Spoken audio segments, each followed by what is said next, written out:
baby. Come to mama. Hello, cartoon fanatics. RJ here, and welcome back to another Cartoon Corner covering Star vs. the Forces of Evil.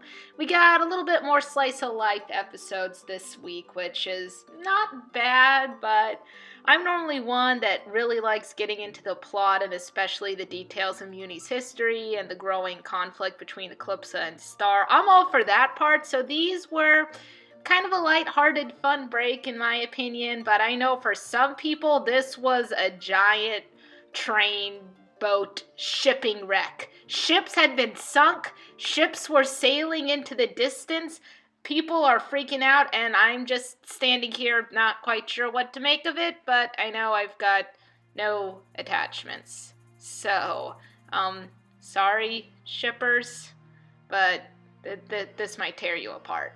So we more or less got about 3 new episodes to cover here. Once again, a little more slice of life. We'll start with the first one where QuestBuy goes out of business and Marco goes on a quest. Haha, I can't stop saying quest now. Quest. Anyway, Marco and friends go on a quest for him to get a whole bunch of wallets to cover him for the rest of his life since there will be no more QuestBuy. And Jana's here! Yay! I mean, we like Jana, but how did she get here? Why is she back? She just kind of randomly shows up, and when Marco asks, how'd you get here? They're like, yeah, don't question it, and we never get an answer. She's just here now. Jana's just a part of the episodes now. It's almost like she's saying, the writers wanted me in, just don't question it. Don't think about it too hard or the universe will implode. So, yay, we got Jana's shenanigans, Jana Banana shenanigans, which is pretty much what this whole episode is, just kind of shenanigans between Jana and Marco and Star going through QuestBuy to get these wallets and finding this stock room where they could pretty much wish up anything they want and it comes to fruition, which I guess is why QuestBuy had so much stuff. But at the same time, if they've got this room, they can make literally anything any of the customers want. Why is it going out of business? You know what? QuestBuy has never made sense from the beginning, and this is just another one of those QuestBuy doesn't make sense, but it's cool episodes. And why is it going out of business? What's going on with the economy in terms of QuestBuy? Who knows? We don't know. It just decided to shut down for some reason. Marco did manage to get his wallets, but not after going through kind of an existential, well, you could get anything, any materials you ever want in this room, why would you ever leave?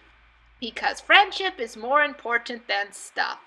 So that's pretty much that episode in a nutshell. Once again, little slice of life, little funny stuff, and I still don't understand QuestBuy, but I don't think we ever will.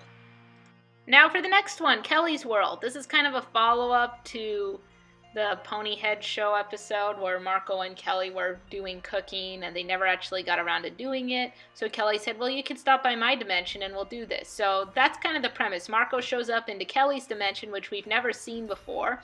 And we kind of get an introduction to Kelly's whole dimension as they kind of go through some errands that Kelly has to do for that day. And one thing's really cool is that everything is hairy just like Kelly.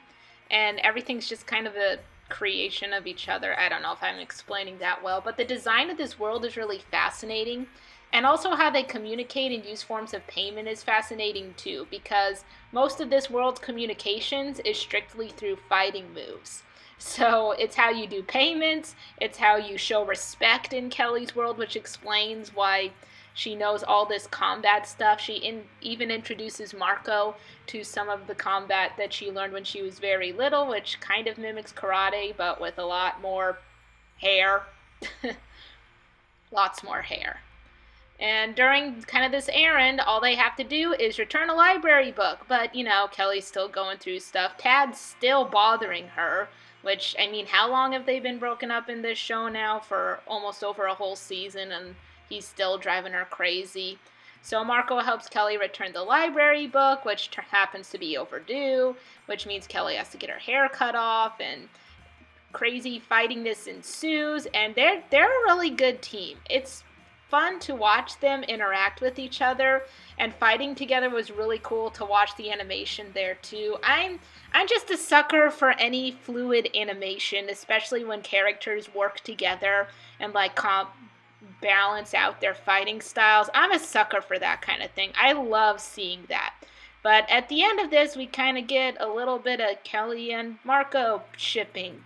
And it doesn't seem like they're officially dating, but it's like a friends with benefits thing, kind of. And I was slightly confused when I saw the end of it. And I'm sure many shippers were screaming and rolling around during this. But boy, if you thought that one was going to cause discourse, wait until we cover the Curse of the Blood Moon. Oh boy! So at last we come upon a Pinnacle Shipping-oriented episode, one where many fans were distraught and confused near the end of it, and I was just waiting for the main plot to pick back up, and it never did. But, whatever. I had several weeks of that. I guess it breaks fine every now and then. Anyway, so the whole point of the Curse of the Blood Moon is Star and Marco at this point are totally convinced that their somewhat romantic feelings towards each other are all because of their dance during the Blood Moon Ball. So they start going down, and with the help of Tom and his great-great-grandpapa,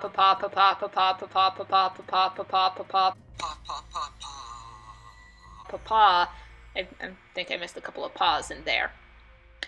And Jana, once again, Jana just randomly appears in this episode because, well, why not, I guess. It gives the Jan-Tom shippers something for once, because those two characters have never interacted, and they don't really talk much. They're just kind of there, but, that's cool and all.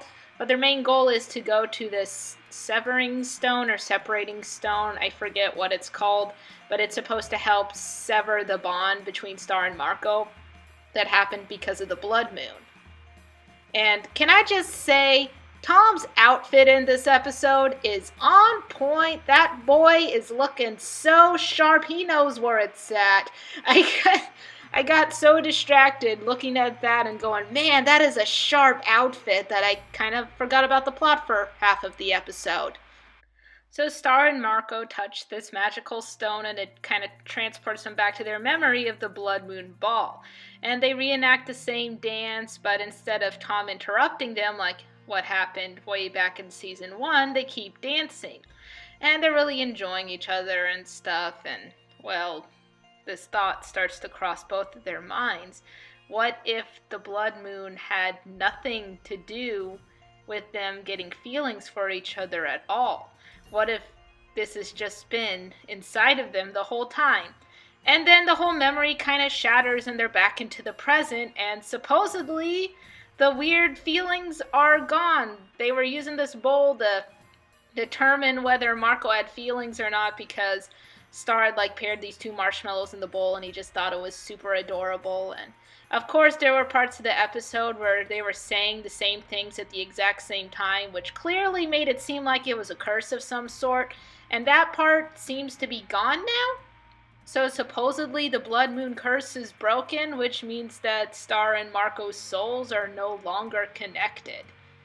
At least that's what we think at the moment. We don't actually know for sure. That's what it appears to be like, but there's a lot of questions with this, and a lot of Starco shippers that are angry, which isn't too surprising. I guess you know what, we should expect it at this point. I got a feeling that putting these episodes together was supposed to kind of help clear up the confusion of all the shipping people with Marco and exactly where the show was going to go with this, but instead it just made things more confusing and more puzzling. Now I have no idea where it's gonna go, but for a while I haven't really had an idea. So I guess that's nothing new there. It's just kind of confusing. And the shippers are confused, and that's why I'm focused on main plot, because if I think about this too hard, my brain begins to hurt, and I'm not necessarily emotionally invested in this like some people are. So, I mean, it's okay if you are emotionally invested in this. Clearly it shows that these characters have a strong resonance with lots of people. But, I mean, they're in high school, man. They still got a lot of growing to do, and Marco keeps getting paired up with everybody, like he's got all these little crushes, and it's kind of confusing. I don't know. Is that a thing for high schoolers to have multiple crushes? I'm legitimately asking. High school me only had one crush, and it was on a fictional character. So I have no reference for this. It's just a big old mess. That's what it is. And that concludes my thoughts on this week's episodes. If you like this, make sure to put a thumbs up and press that like button. And shippers, any kind of shipper, comment below. Tell me if you got a ship for Star versus the Forces of Evil, what that ship is, and if that ship is recently related to the craziness that happened in these episodes, what your opinions are on it. Do you think Starco's still a thing that'll happen, or do you think they're really just more trying to enforce that Star and Marco are really tight-knit best friends? I'm seriously curious about what everyone thinks about this. And remember, let's be slightly rational if you're going to comment. I don't think any feuds are going to blow up on my channel. It's not like a lot of people watch me, but you never know. If you do start a war, just be warned, because I'll just be hanging out in the back with shades and a bowl of popcorn enjoying every minute of it. Actually, in that case, go ahead and start the fires. I'll provide you with some coals and kerosene. We'll make a nice shipping barbecue. My metaphors run away from me. I'm gonna end this now. I'll see you guys next week for the new episodes.